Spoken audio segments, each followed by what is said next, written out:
Well, today is gonna be a combination of CSN, Captain Sergei News, and Dodge Challenger, because today I'm gonna spend the day on the road, and it's so chilly, man. It was -3 Celsius, like probably what, 28 F, and yesterday night it started snowing, and my friend says be careful. And I noticed my tire pressure went down to the factory, which I never keep it at 32 psi. I think it's too low, so I just found a gas station over here and filled up a couple of psi. So now I'm feeling good. I think now I have like 35, which is good, because then the weather later today is going to be +6, +7 Celsius, like 40 F, you know. Get this cool mug at Canadian Tire over here, 14 bucks Canadian, 20 ounces, 590 ml, whereas Starbucks wants like $35 for a cup like this, double, you know, steel walled. Even at home, when I'm at home drinking tea or coffee, or like I have decaf coffee in my machine, I find that it's much better to drink it from this than from a regular cup, because it just gets cold so fast. And I'm sitting behind my computer trying to do something. And some people were saying if I'm working, yes, I'm working, but it's still pretty slow. Like they say, you know, it takes like 4 to 6 months. Some people say 3 to 6 months to get a steady flow of work as a freight agent or freight broker. Especially when I'm like new, right? I'm new in this field. I've been in sales most of my life before trucking, like advertising sales, real estate sales, you know, but all more like rentals in Russia. So I was always selling, and I really like selling stuff, you know. I'm a big buy and sell type of guy, you know. And good thing for me is that there's a lot of people like me who buy something and then they run out of money and they decide to sell it, and because that was not like a necessity, it was more like a hobby, right? So let's say somebody buys I don't know, a camera, right? Somebody buys a fancy camera, and then it sits on the shelf. It's too big, too heavy, you know, they paid a lot of money for it. So now let's say the wife's birthday is coming up, and they've been cutting the guy's hours at work, you know, and so, hey, you know, I want to sell it, right? And so of course, even the camera is like brand new, they cannot sell it for the same money that they paid for it, right? So the reason I'm telling you this is because I mentioned before I opened a store on Amazon, because I was trying to, like, it's super difficult to sell this accordion. So if somebody's still interested, if anybody from Russia, or you know Russians that can play a folk button accordion, garmon in Russian, or garmon, please let me know. So I'm still trying to sell this. Found 2 guys in Russia that were interested, but we agreed on a price, and then they said, okay, but how do I pay you, and how are you gonna ship it? Because now there's no shipping to Russia because of the sanctions, and they cannot pay me either, right? And then of course it's a lot of money. Like I was trying to find somebody for like 4,500 US, 4,200. So this guy says, okay, I'll give you 4,000, but it's still a lot of money, right?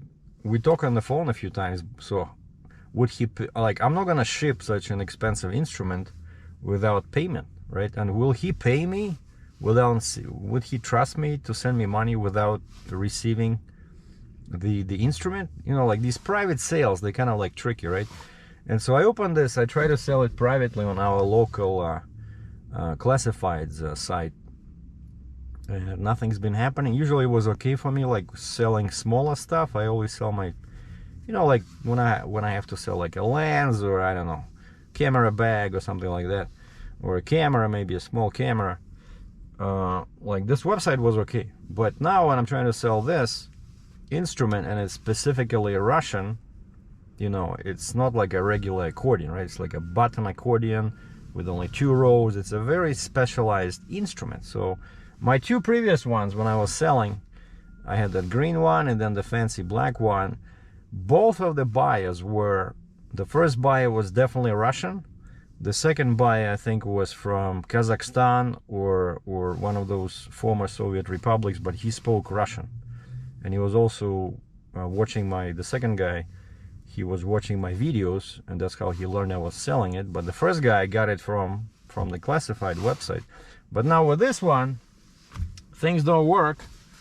And so I went online and I got, took me 2 days or something, right? And then actually I had to wait for a postcard to arrive, because they send you a postcard to your address to confirm. So it's like a whole, you know, it's a big procedure. They're very strict about this, and they did a video call, right, to show them my license, driver's license. So now I listed my stuff in there, basically just my personal stuff, but it's a store, right? So I can, you know, buy low, sell high, you know, if I can buy wholesale and sell retail. And so today I decided to do like kind of an experiment, because my brokerage work is still slow, so I have some free time. So today I'm gonna meet some people and buy some stuff and stock my Amazon store, and hopefully I can make some money with this stuff. Basically something that I know, that I've been handling myself for many years, you know, so I know what it is. Let's just say it's some kind of equipment, right? And so I'm meeting some retail, like private sellers, and then I'm gonna put it on my Amazon store. And of course the big thing is that I'm in Canada, right? So I can buy it cheap in Canada, but then I can put it on my Amazon store and try to sell it. Like I have 2 markets. My store is visible in US and Canada. I try to add Europe, but man, it's like, yeah, you can add it, like you can list your products there, but it's a nightmare. I try to, like these accordions, for example, these Russian accordions are also popular in Germany. Like that's one of the few countries in Europe besides Russia where there's a lot of Russians that play these, you know, or they know somebody that plays them. And so I try to open a store in Germany, Amazon Germany, and got a bunch of warnings and notices right away. One of them said, you must have packaging registration number, and something in German. Like basically you have to be a registered packer. So it looks like in from Amazon, when you sell from Amazon, they have very strict requirements how packages must be packaged. So I don't know, I have no idea how to get that number. So I called Amazon support here. I said, how do I close all this so that you guys don't charge me a lot of money? And they said, you have to do it yourself. Go to each individual country. And I opened like 6 or 7, like Belgium, England, you know, whatever, right? So now I have to close them somehow, but I don't have any listings. So usually they don't charge you when you don't have any listings.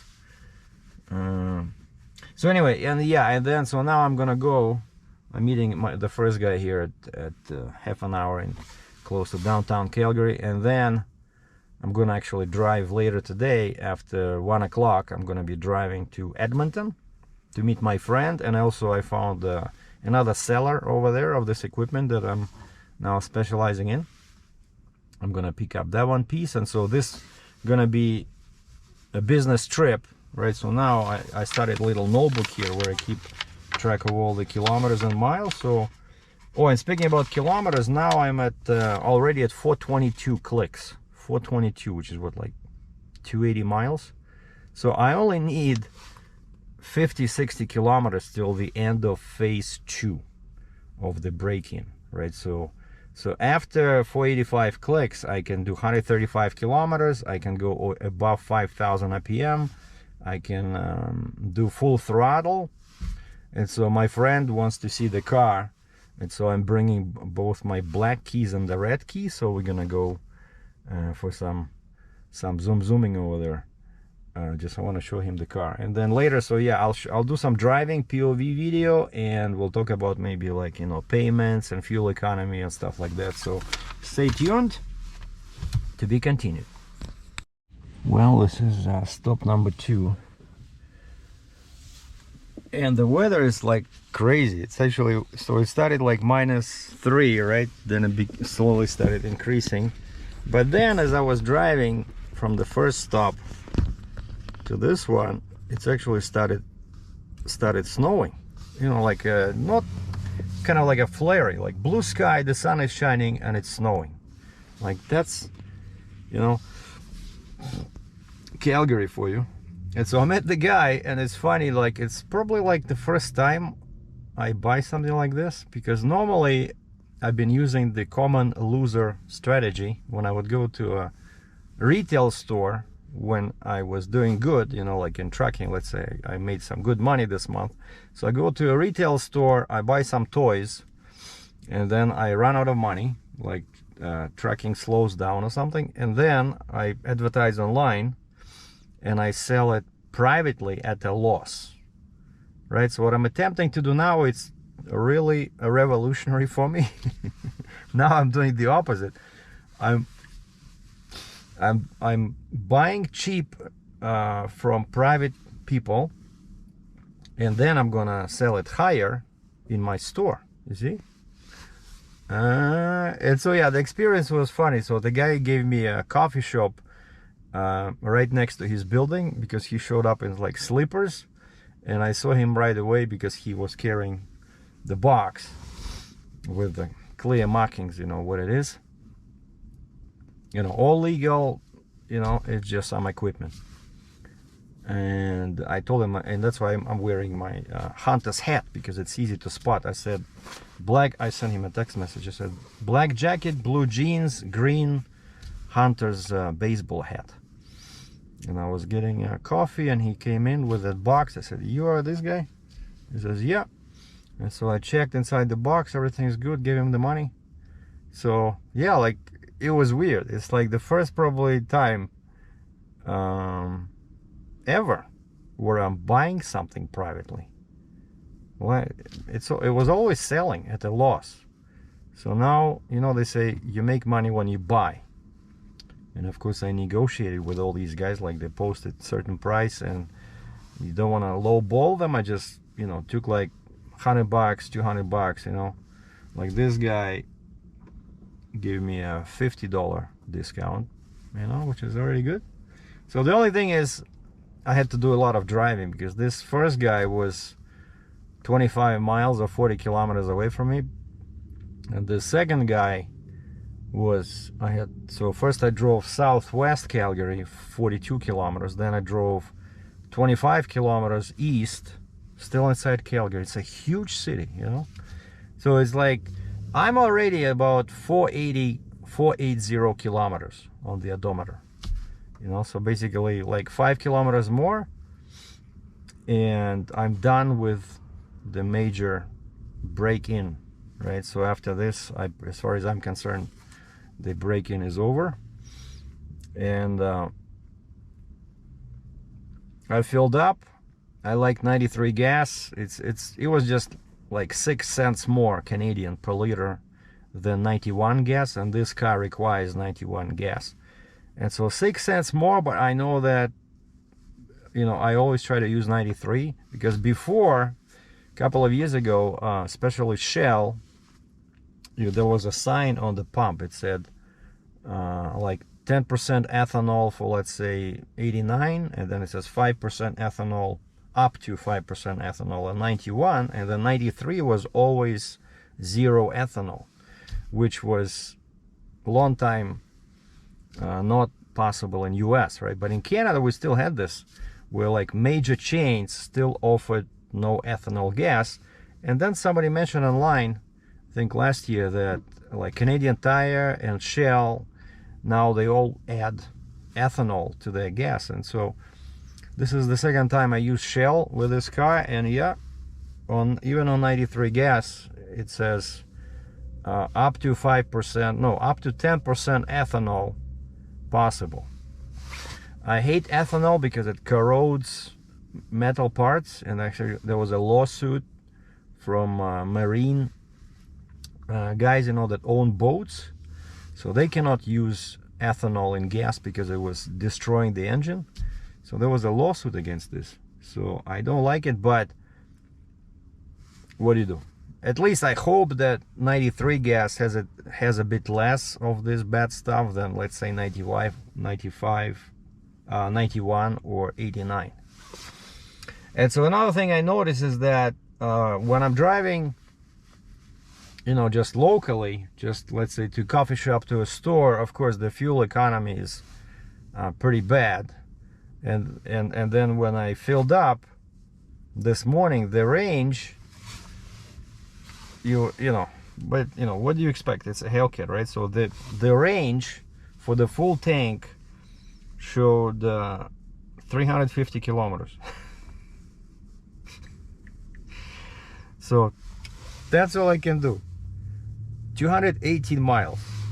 That's the forecast, right, from the Mr. Computer. But then, so it showed 350. But then I started driving, right? So I drove almost 70 kilometers, like 45 miles, and now it shows 354 kilometers.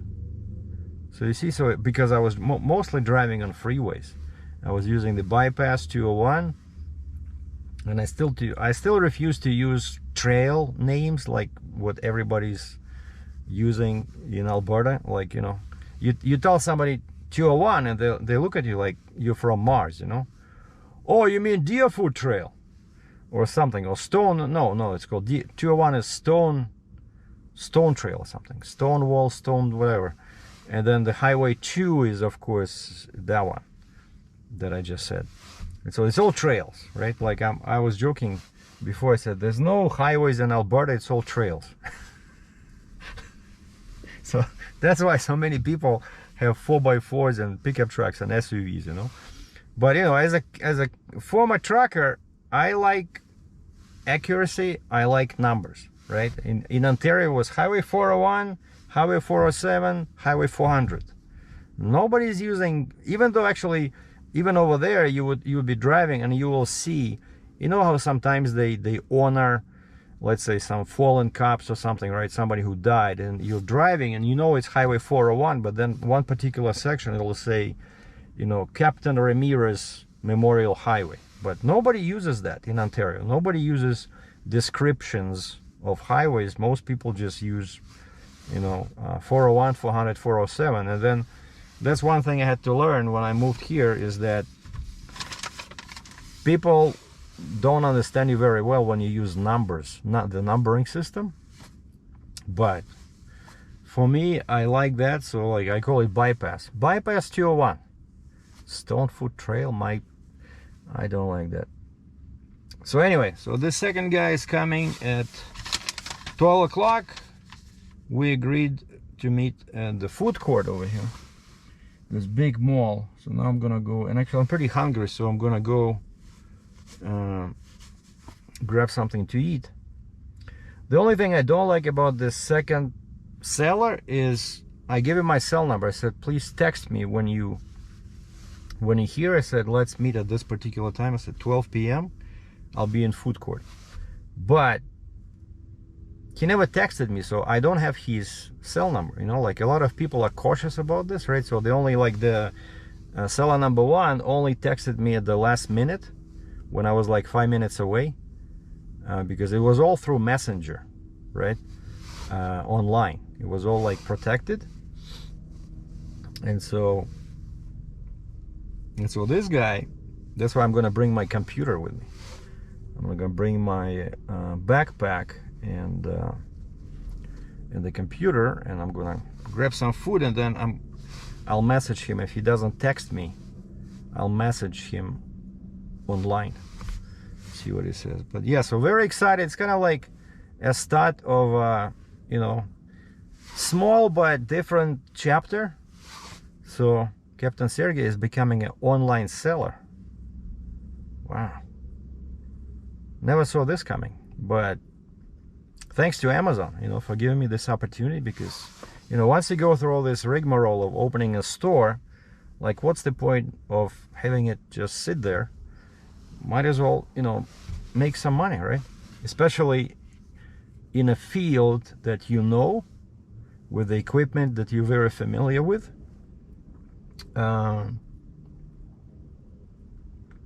And so you know how to make profit, because you're looking at the resale prices online, and okay, what's the price on the used one item like this? Okay, this is okay, and this guy is selling it for this much. Okay, if I negotiate a couple of bucks down, I can actually make some money. So, all right, let me go find the food court, and then after this we'll do some driving video. But actually I'm meeting one more guy, but this guy is nice. This guy gave me an actual address for a Starbucks coffee shop. We exchanged info, and I feel pretty good about this guy because I told him I'll be in a blue Dodge Challenger. You know, just don't use the word Hellcat, not to scare people, right? I just say blue Dodge Challenger. And this guy texted me back. He says, I'll be driving blue Audi 3, I think he said, or 4. So basically a rich guy, you know. And so I feel pretty good about that. Not some cheap guy, you know. And he also gave me $100 off. So that's it. Okay, we'll continue shortly because yeah, that guy, I think he's like 10-15 maybe 10 minutes away from here. So I'm doing like a big circle. So first I went like towards you I went like southwest, like did a big circle on the west side of the city, met somebody at the basically the south, then I drove east, like towards you east. Right now I'm meeting here, and then now I just have to drive north a little bit, as if I'm going back home towards the airport area, and I'm meeting guy number 3. And then we're doing a long trip. It's 300 clicks or 200 miles, and I want to talk about fuel economy, and I want to talk about some financials, maybe some payments, how much it costs, you know, like insurance. I mentioned insurance before, but I think it'll be nice to put everything together into this one video. And speaking about news, Captain Sergei news, right? I wanted to message my mom to ask how my nephew is doing, you know, which of he's at the front over there. It just sounds crazy, you know, especially since the guy grew up and was born in Ukraine, and after he became a Russian citizen, he had to follow their rules, and they sent him back over there with a gun.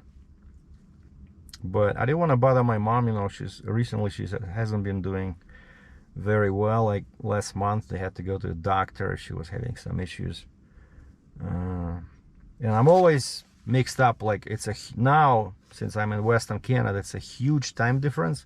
Was before, between Ontario and Moscow, Russia, it was 8 hours. Now it's 10, you know. And I know she goes to sleep, she's always like probably 7-8 o'clock she's already on the sofa, you know, like watching the TV with one eye. And so 8 o'clock there, that's 10 in the morning here. And quite often I forget, like I want to call, I want to message her, and then I forget, and I look at the clock and it's already like 12, you know, here noon. So it's already 10 over there. I know for sure she's asleep, you know. And I know that she keeps her phone on, because once I sent her something like a picture, like at 3 p.m. my time, and over there it was, what was it, 1 o'clock in the morning, and I sent her a picture, and she replies, "Sergey, what are you doing? It's 1 in the morning over here." Like, why are you keeping your phone on? You know, like I always switch it to airplane mode so that nobody, you know, bothers me, you know, and then I just switch it back on when my alarm goes off and I wake up. So that's how it should be.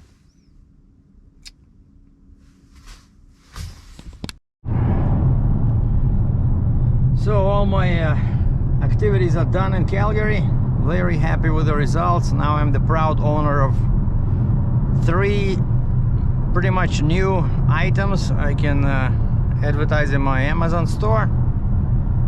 And I just left bypass 201, so turning north on Highway 2 and heading over to Leduc or Nisku. And it's actually not that far. It's 246 kilometers from here, which is roughly what, 60 miles and 60, 120, 145 miles.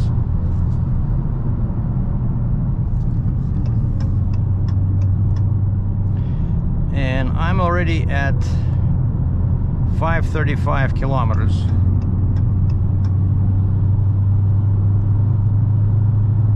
On the odometer. So that's it. Phase 2 of the braking is complete, and the speed limit here is 110, so 68 miles an hour.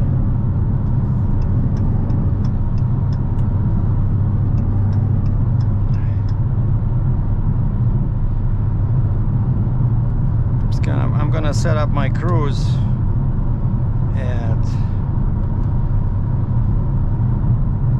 112.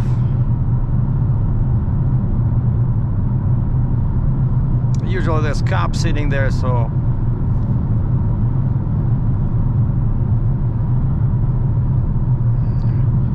I'm passing Cross Iron Mills shopping center. That's where I go to get some supplies from Bass Pro Shops.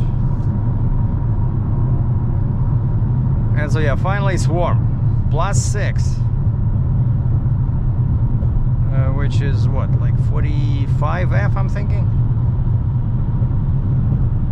+10 is 50. So 32 and 9, no, it's more like 42. Still cold. But I already took my jacket off. And so yeah, it's interesting. The first guy was Chinese or Korean, my first seller. The second guy was Canadian, white, and the third guy was Chinese.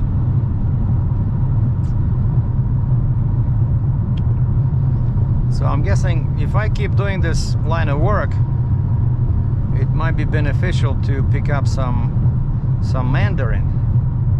Uh-oh, we're in trouble. The scale is open. All trucks must enter. Wait, I'm not in a truck. Come on. Like, but I remember this. You see this light? Vehicles over 4,500 kilos must report to vehicle inspection station. Man, how much stress that can cause you when you're a trucker, especially with an oversized, overweight load. You see, like this way. And these guys, it's a pretty big station because they have that shed over there where they can put you on the pit and they can do inspection. You know, so like anything, smallest excuse to get you the ticket, right? Like, see, like this guy's already parking, and his light, the yellow light flashes saying turn right, park. So that means that that guy probably did not put enough chains on that machine. Like he had a telescopic telehandler, and if that thing is over 10,000 pounds, right, that's considered heavy, what they call it, heavy machine. So you're supposed to have one chain on each corner, and some guys just use one chain and they put it through the front and another chain through the back, so they only have two chains. But they cleverly use two binders on each chain. But inspectors see through that little trick very easy, right? So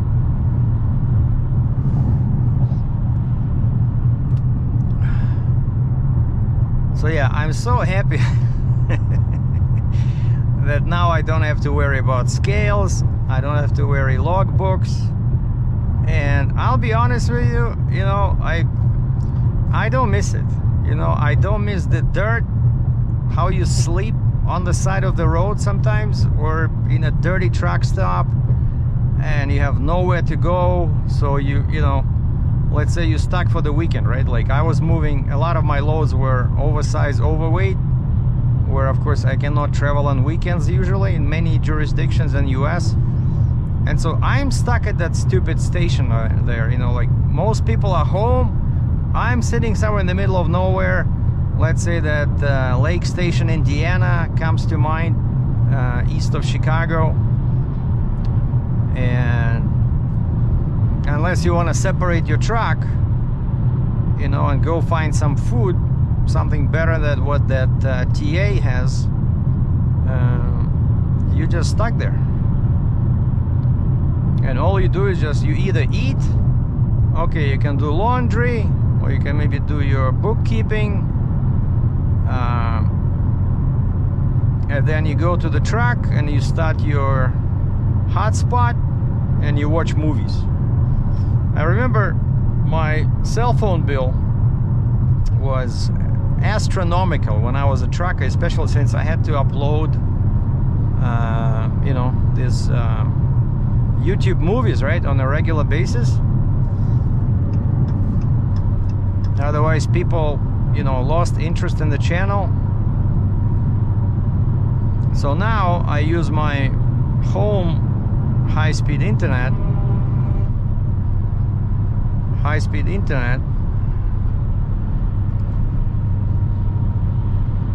What's going on here? Oh, the curb lane ends. Lane ends in 500 meters. So now there's a bunch of well, there's some hotels and gas stations, but nothing for the big trucks. Oh yeah, this is just Airdrie, like a suburb of Calgary. Oh, oversized guy. What do we have? Cat, tandem Jeep, 3+2 in the back, 10 axles. The excavator didn't look that big. Okay, here we have an international dealer with the yellow international sitting up front, just like my first truck, except mine was 9400. That's a classic old 9900.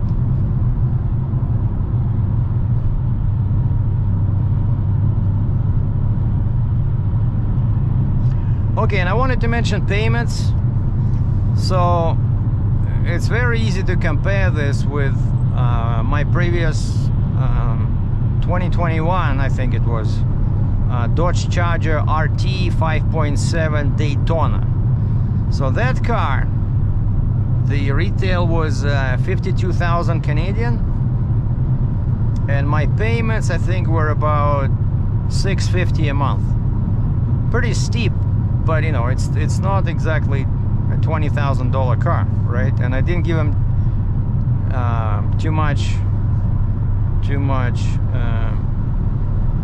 down payment, maybe like a couple of $1,000. So 52K, $650 a month, right? Now this car is pretty much twice the price of that one. I think the sticker was like 105 Canadian, and my payments are twice. No, wait, my payments are 1,400. So more than twice. Basically, it's more than my mortgage. So it's a bit of a crazy thing to do, but you know, you fake it till you make it. So that's why I have a leather jacket. I have some cool aviator glasses, and the plan is to create more entertaining content for muscle car enthusiasts on my channel. Oh, check this out. So a guy with a tandem Jeep, 2+2 in the back, the booster and the Jeep are stacked. Kind of like similar to the trailer I had, like a 60-ton with a tandem. And yeah, that's another thing I don't miss as a trucker, is that unstacking, restacking, chaining, unchaining. I'm telling you. No, it was exciting, right? But I did it for 17 years. 17 years. And a couple of years ago, I had a revelation that I do love traveling. But I realized one important thing. I would rather travel in a car, like, you know, in a much more comfortable car and quieter car or pickup truck than a semi-truck, right? I love travel, and that was the major point about becoming a trucker back in the day when I when I was a kid, it was my dream, right? Since I was like 9 years old. Long haul trucker. But I realized that I really wanted to travel, and traveling is easier in a car or a pickup truck, and it's way cheaper. Check this out. It starts snowing again. Man, it's like wet snow or something.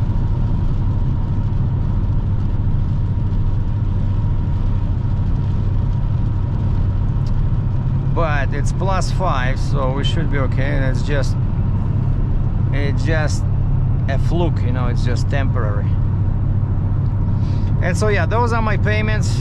I chose the longest term possible because I'm not sure how long I'm gonna keep the car, but I'm also doing a little bit of a gamble, right? So first off, using the car as a business vehicle to create YouTube videos. So if I get any income from this, I can claim.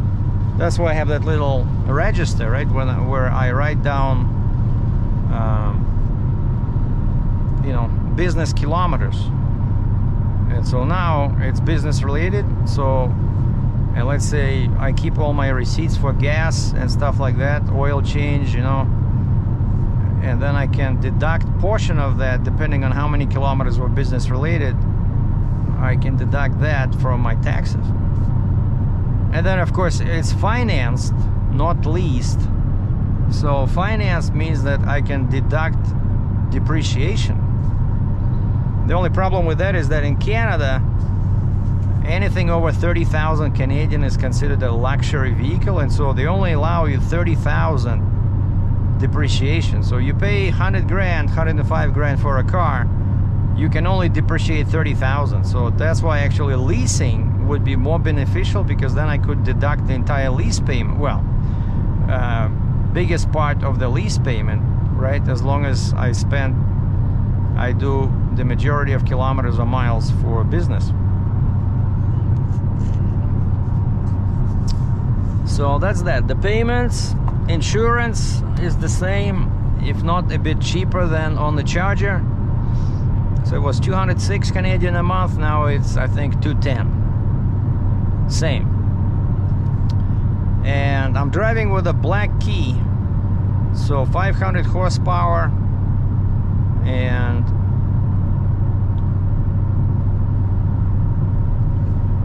so I'm steering in the middle. That's it was 17 liters per 100 kilometers. That's pretty high. So now, since I went on the freeway and I'm with the cruise control, driving with the cruise control on, it went up to 16.1. So if you can Google liters per 100 kilometers to miles per gallon, that's probably like 20 miles a gallon. So not too bad, but not too good either. But for comparison, when I did that crazy road trip on the Dodge Challenger, you know, in the summer, right? You know, in September, after I sold the truck, and I left Cambridge, Ontario, crossed the border into Buffalo, New York, and then I just went all across US, all the way to Kalispell, Montana, visiting all these parks, and after which I went north into Alberta, right? And arrived in Calgary sometime in October. Oh, you see, this is a little truck stop, but still people have to, well, they have a couple of spots over there, but mostly people have to sit on the side of the road. And that's what I remember was happening quite often when I was a trucker. You would sit sometimes like this for 2-3 days, you know, and sometimes there's nowhere to park, and there's a sign, no parking, but there's nowhere to go.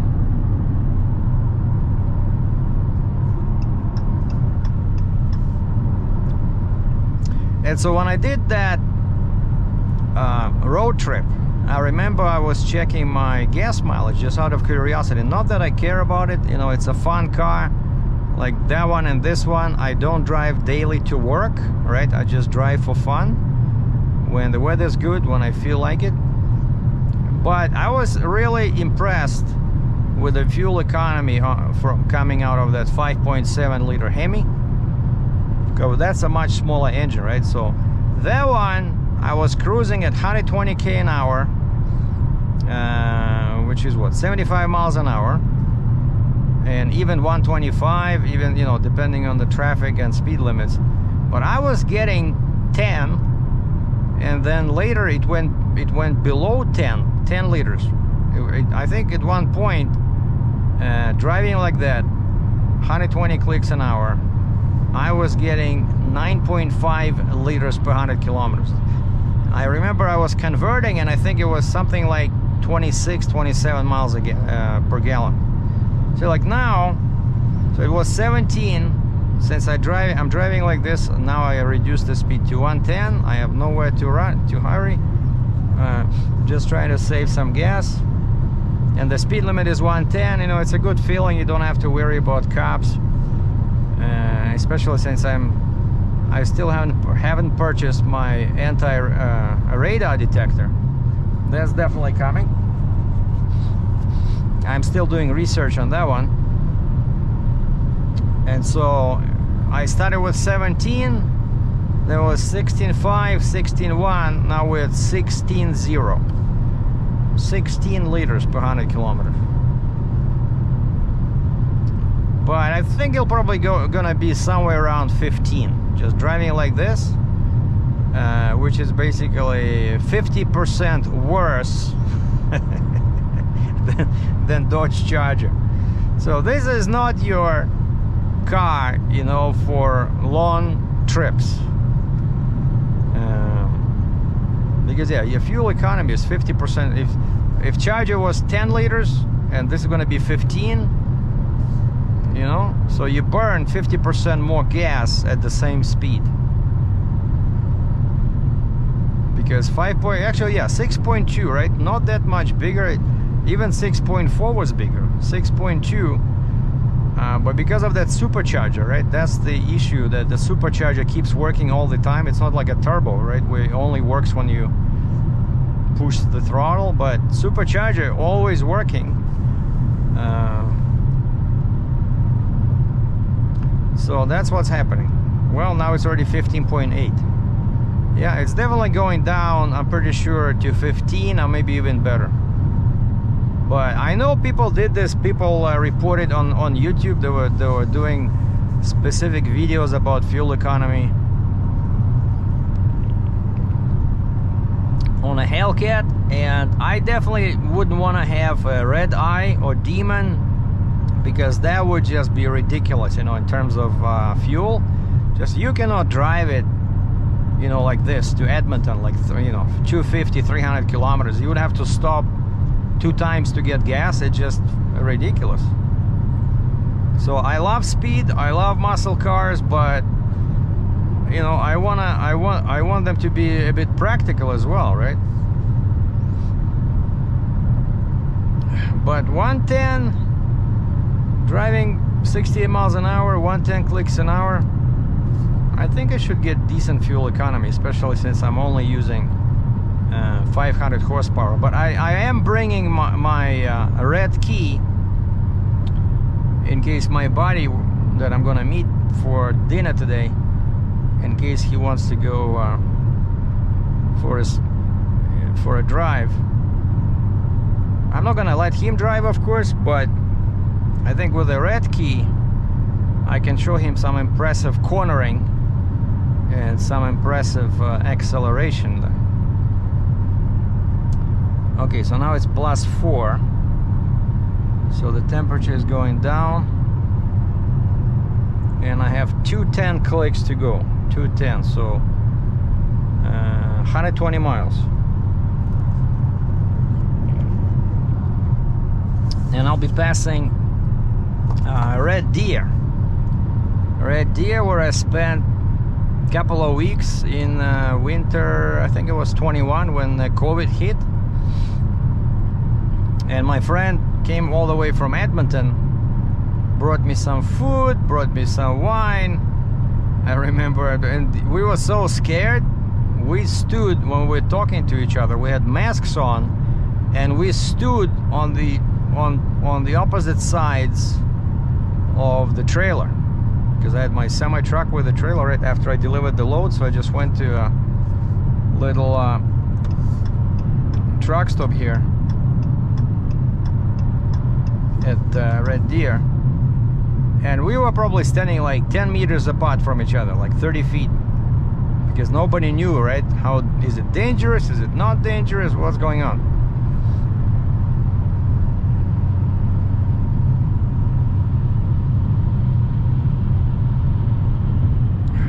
GMC Canyon. Okay.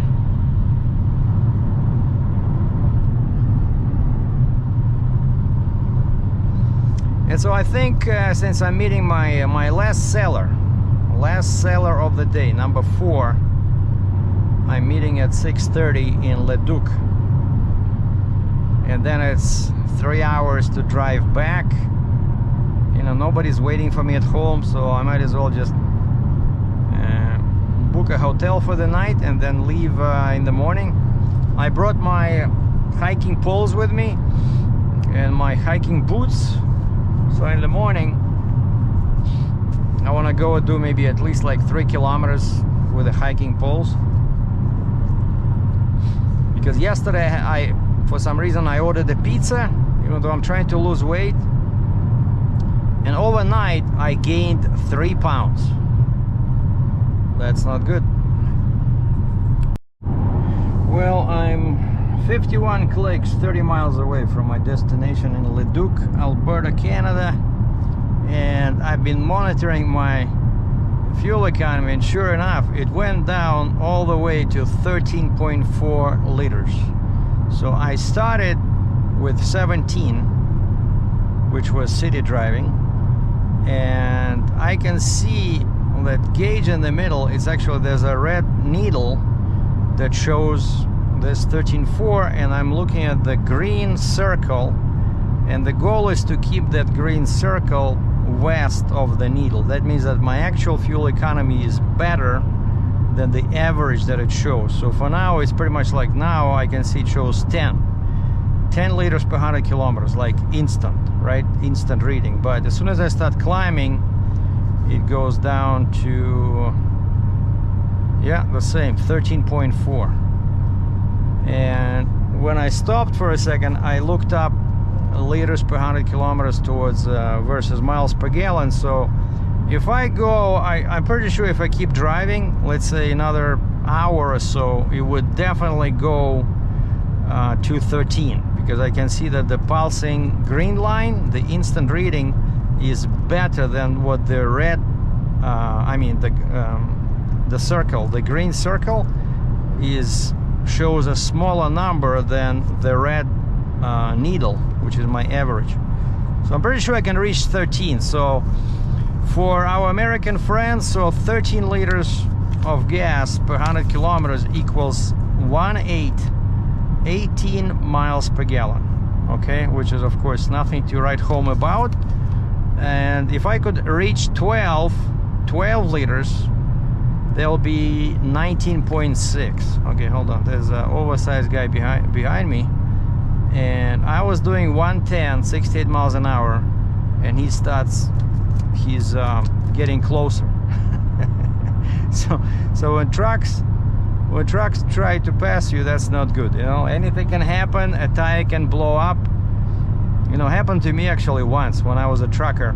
A guy was passing me on a freeway somewhere in the States, like Ohio or something, or maybe like Arkansas, I don't remember, but it was great visibility, everything is cool, and we had 3 lanes in this direction, and so I was in the curb lane as usual, and the guy is flying by, passing me, and when he was like this car, you know, maybe like 20 feet, you know, 8 meters away, his tire explodes. Like huge chunk of rubber just, you know, goes up like a rocket. Man, I thought if this thing just hits my windshield, that's it, I'm done, you know. So I went all the way to the shoulder, but lucky this thing just went straight up, and then I look in the mirror, it fell down somewhere behind me on the ground. But if somebody was not paying attention, you know, and maybe sitting on my bumper, they would definitely hit that huge alligator, as they call them. Alright, so now I'm doing 115 clicks an hour. That K-Whopper with the oversized load sign starts getting further away. Okay, that's good. And so yeah, so of course, you know, you don't buy these cars for fuel economy. Okay, so now we are 13.3. Yeah, so basically that's what it is. On a long trip, if you drive conservatively, if you just, you know, like in my case 68, let's say 70 miles an hour, you can probably do, I doubt it, I would go all, because to reach 20 miles a gallon I have to lose another liter per 100 kilometers. So if I can do 11.7, so now I'm 13.3, right? If I keep driving, I'm pretty sure it'll probably go down slowly. So, but that's like a liter and 1.3 liters. It'll take probably like 100 kilometers to reach that. I don't know.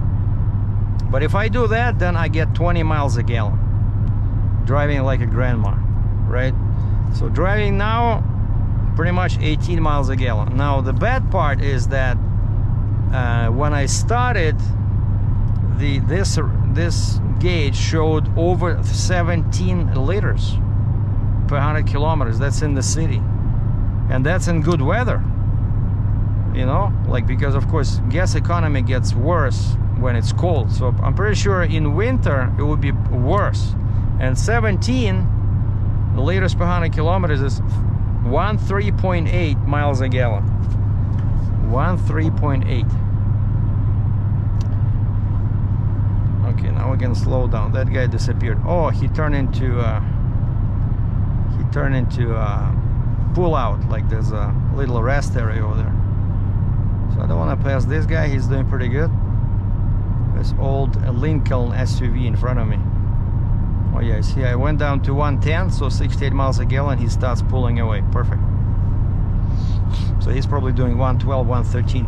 Oh, and I stopped when I stopped at home to drop off my toys that I purchased, and it's been a while since I checked my mailbox, so I went in, checked, and I found a curious letter. No return address, and the address was handwritten, my address, my name, and it says, "Dear Sergei, I'd like to invite you to a special event, celebration of Jesus' death." I'm like, wait, first off, I don't know this guy Jesus, and secondly, what kind of a party is it when you're celebrating somebody's death? That doesn't sound like fun. And there was a little booklet in there, locations for the party in your area. Like crazy. Who's this guy Jesus? No idea. So that was a bit funny. Okay, so I talked to my friend, my boss actually, right, that who I worked under as a freight agent, because we want to go get some, you know, dinner, and he says he's swamped, which is kind of like funny. I do, you know, just a few quotes a month, I mean a week, right, just hoping to get a good load. This guy is swamped morning till night. Why? Because he does a lot of LTL, less than truckload, and of course those, you know, they don't pay well, but he can have them all day long. Like he works with one chain of warehouses. They constantly just email him where, hey, we have like a couple of skids, you know, 1 skid, 2 skids, 3 skids, and that's what he's doing. And I keep telling him that he's crazy, he's gonna have a heart attack, because he's working like, I don't know, 10-12 hours a day shipping this LTL. And we talked about this, and I said, why don't you just do something that, you know, fewer loads but that pay better? Like that's what I'm trying to do, right? I'm trying to focus on machinery and equipment. So basically something that requires RGN trailers, double drop trailers, or as they call them in Canada, floats, float trailer, right? And of course, let's say if it's a big machine, there can be a fall-off load, as they call them, right? So let's say some counterweights or something from an excavator. So You still need some step decks or flatbeds, right? I'm okay with that, but I don't want to deal with something like lumber, brick, you know, the rubber tiles, you know, for the roof, those shingles. I don't want to do just basic flatbed stuff, but if it's machinery and equipment, you know, farm machinery, construction machinery, mine machinery, that's what I like. So I can do 2-3 loads, you know, focus on a big payday. That's what I like. But my friend, he's different, and his argument is when I tell him that he should, since he's just by himself and he works so hard, you know, and he says, so what do you want me to do? He says, you want me just to send an email to all my LTL clients telling them that, let's say, effective, I don't know, April 15th, this office will no longer ship LTL shipments. Minimum amount is $5,000. And I said, yeah, that's what you should do.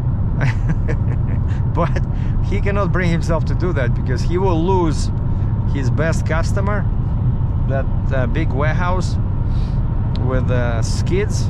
Oh, look at this, Flying J. Hey, how do I know this name?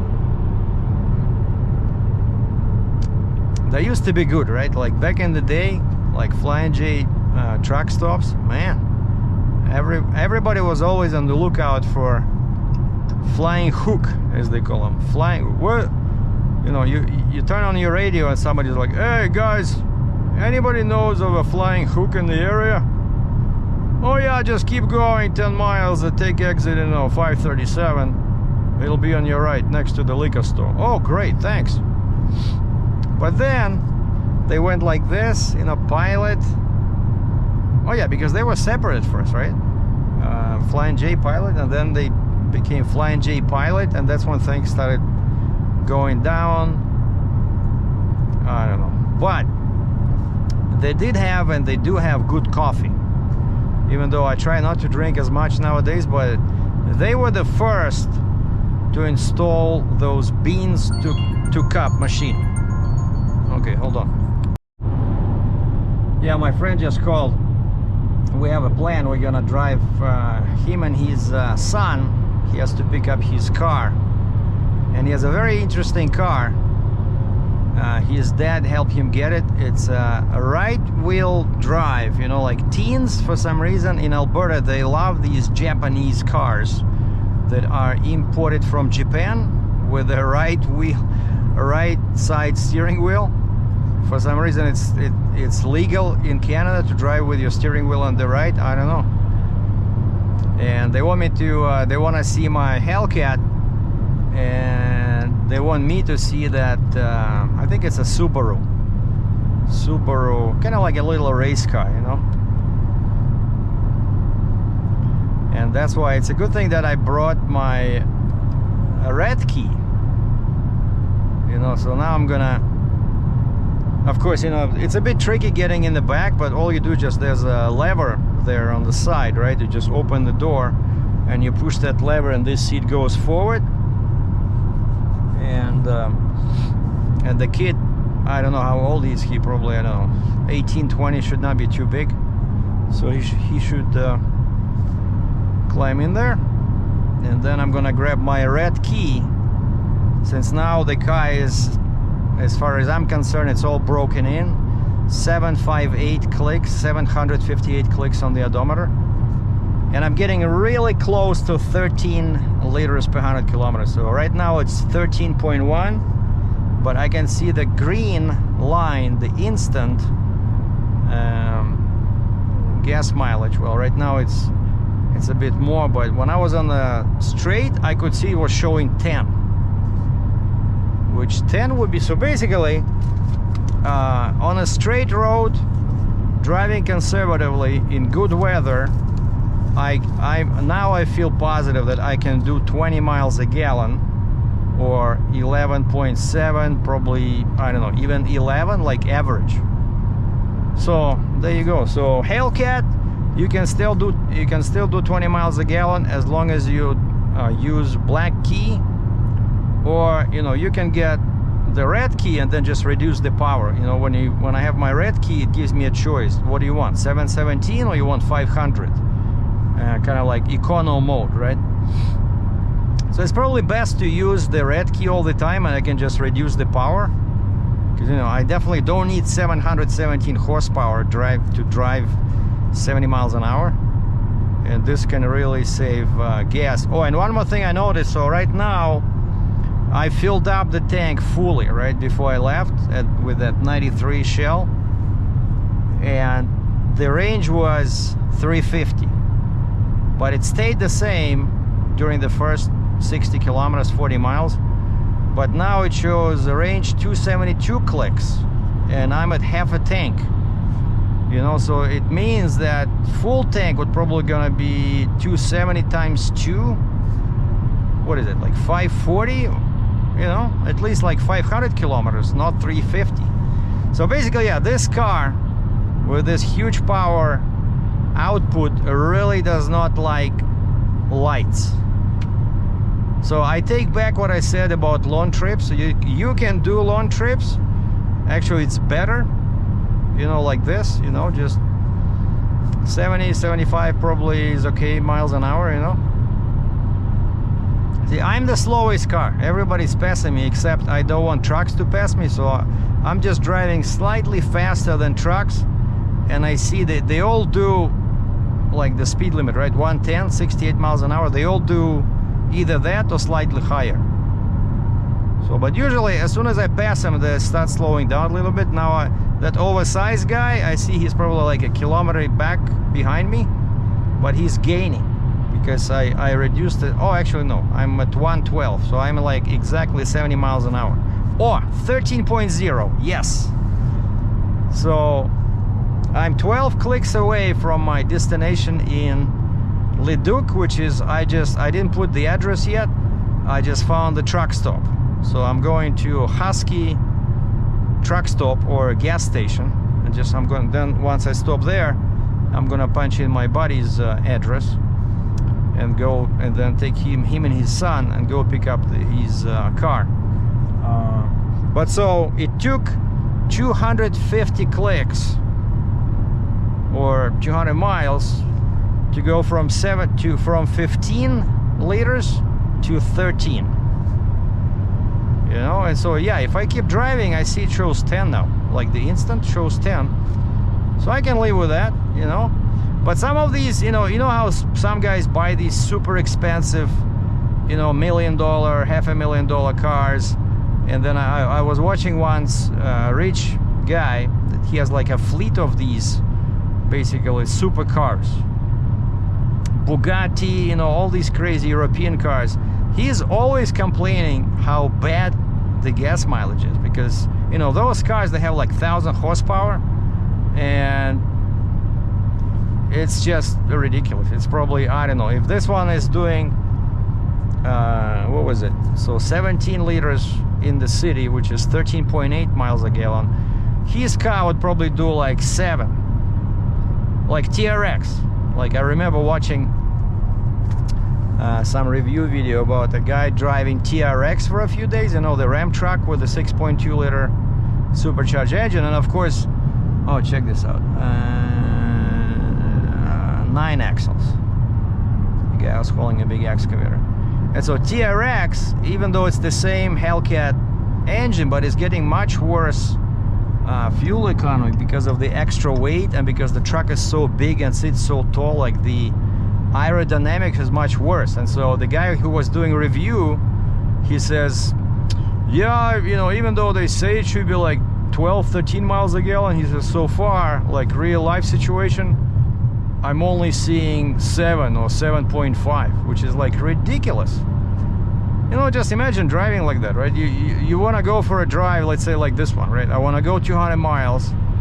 At 7 miles a gallon, that's just, you have to stop somewhere in the way and refuel. Unless you install a huge extra tank in the bed. Okay, 6.6 clicks.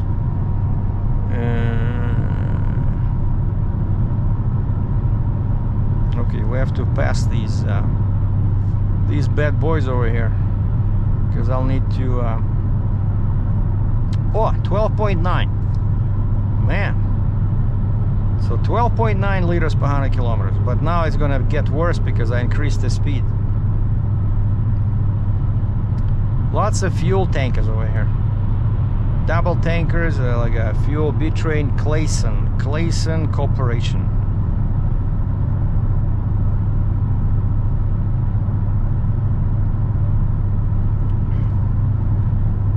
$116, $117, $118, $119, $120. So 75 miles an hour. And yeah, it's still about 10 liters per 100 kilometers, basically 20 miles a gallon. But my RPM went up from 1350 roughly to, I think, 1550, just over 1500. But I really want to pass these guys on the right there. What do we have? Some kind of a mechanic truck, small vacuum truck, 3.5 clicks.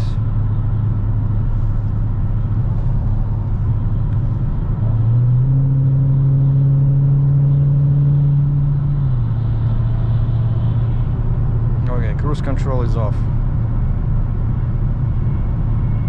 I'm cutting you loose. I'm cutting myself loose. Okay, what do we have? B-Train. Company Taiga Logistics.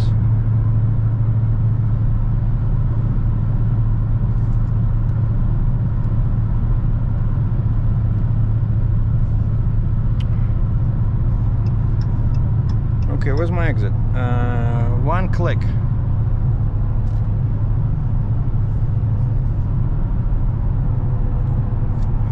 Alberta 39 toward Drayton Valley, Leduc.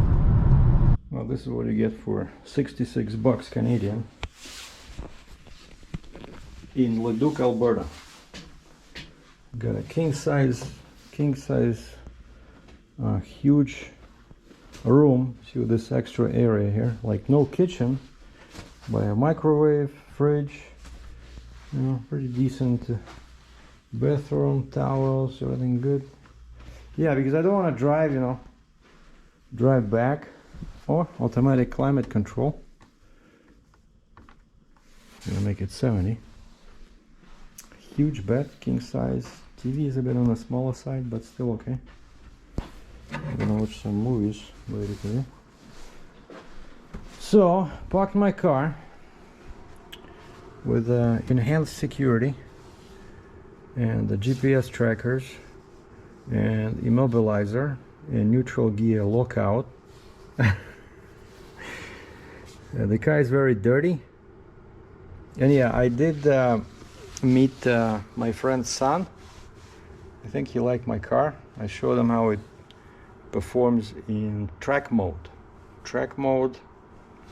This thing is a monster, you know. And that's Highway 2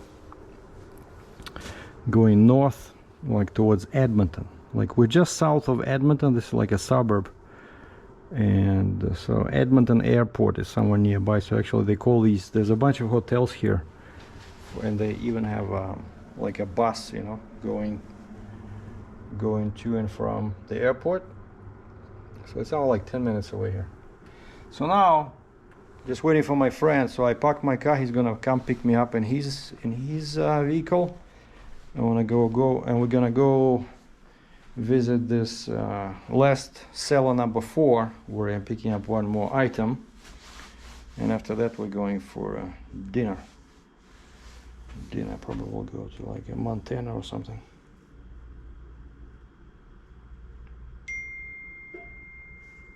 Oh, he's here. All right, so yeah, so my friend is here, so we're gonna go and do the, hope you guys enjoyed this video. Sorry, as usual it's a bit long, but I think I had lots of interesting things to mention, so catch you guys later.